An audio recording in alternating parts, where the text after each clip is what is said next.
चंदगड तालुक्यातील बोंजुर्डी इथून बेकायदेशीर शस्त्र बाळगल्याप्रकरणी दोघांना अटक। 4 पिस्तूल 8 जिवंत राऊंडसह 2 लाखाचा मुद्देमाल जप्त। इचलकरंजी एलसीबीची कारवाई।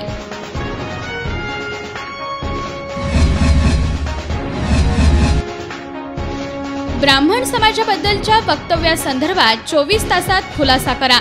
निवडणूक निर्णय अधिकाऱ्यांची खासदार राजू शेट्टींना नोटीस।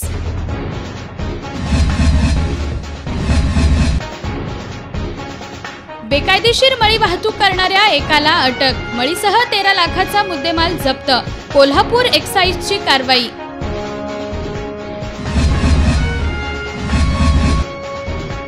बाजार समितीत पाडव्याच्या मुहूर्तावरील सौद्यात गुळाला मिळाला 3000 ते 5000 रुपयांपर्यंत दर।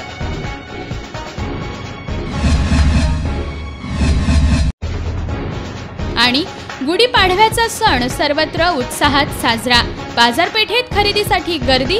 सरस्वती पूजनासह प्रवेशासाठी मुलं आणि पालकांची शाळांमध्ये गर्दी।